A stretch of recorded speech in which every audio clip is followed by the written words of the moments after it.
अरे बच्चों नमस्कार। आज मैं कक्षा 7 विषय विज्ञान चैप्टर नंबर 7 चैप्टर का नाम है मौसम तथा जलवायु के बारे में आज आपको बहुविकल्पीय प्रश्न उत्तर करवाऊंगा।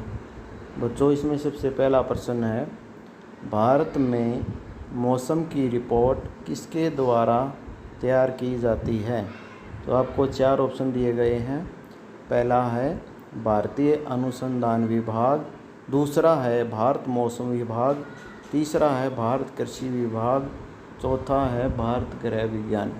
तो बच्चों इसमें मौसम की जो जानकारी है, मौसम की जो रिपोर्ट है वो किसके द्वारा तैयार की जाती है? भारत मौसम विभाग के द्वारा। इसके बाद अगला प्रश्न है बच्चों, किसी स्थान के मौसम को जानने के लिए आपको कौन से घटक पता होना चाहिए? ठीक है, तो इसमें पहला है उस स्थान का तापमान, यानी कि टेम्परेचर कितना है उस स्थान का। दूसरा स्थान की आर्द्रता। आर्द्रता का मतलब होता है बच्चों वायु में नमी।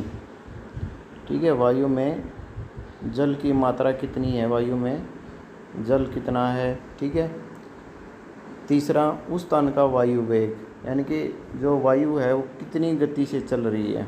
ठीक है, वायु की जो स्पीड है वो कितनी है। और चौथा है इसमें उपरोक्त सभी। तो बच्चों इसमें आंसर हो जाएगा आपका, तीनों ही आएंगे इसमें, ये हो जाएगा उपरोक्त सभी। इसके बाद नेक्स्ट क्वेश्चन है बच्चों, मौसम को मापने वाली तापमापी क्या कहलाती है? ठीक है, तो इसमें ऑप्शन दे रखे हैं आपके, डॉक्टरी तापमापी, प्रयोगशाला तापमापी, तीसरा है अधिकतम न्यूनतम तापमान। ये भी आपका तापमापी ही है। ठीक है, तो इसमें सही उत्तर आएगा आपका अधिकतम न्यूनतम तापमापी।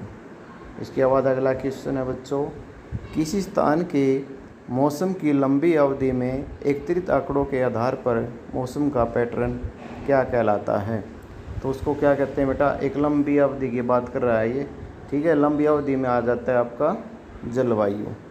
ठीक है, इसके बाद नेक्स्ट है, किसी स्थान पर जलवायु को जानने के लिए कितनी अवधि तक मौसम का पैटर्न देखा जाता है? कितनी अवधि तक? तो अवधि यानी कि कितने समय की। ठीक है, टाइम कितना लगता है? तो उसमें टाइम लगता है बच्चों 25 वर्ष। ठीक है, इसके बाद नेक्स्ट क्वेश्चन है बेटा, निम्न में से कौन प्रतिदिन नहीं बदलता? कौन नहीं बदलता इसमें प्रतिदिन? ठीक है, तो इसमें हम देखेंगे कौन नहीं बदलता प्रतिदिन। तो इसमें है आपका पहला मौसम, दूसरा जलवायु, तीसरा वाष्पन, चौथा बादल। तो इसमें आ जाएगा बच्चों जलवायु। ठीक है बेटा, ये आपके क्वेश्चन आंसर थे, बहुविकल्पीय प्रश्न। ठीक है, ये आपको समझ में आ गए होंगे, इसको ध्यान से आपने पढ़ना है। ठीक है, वीडियो देखने के लिए आपका बहुत बहुत धन्यवाद। नमस्कार।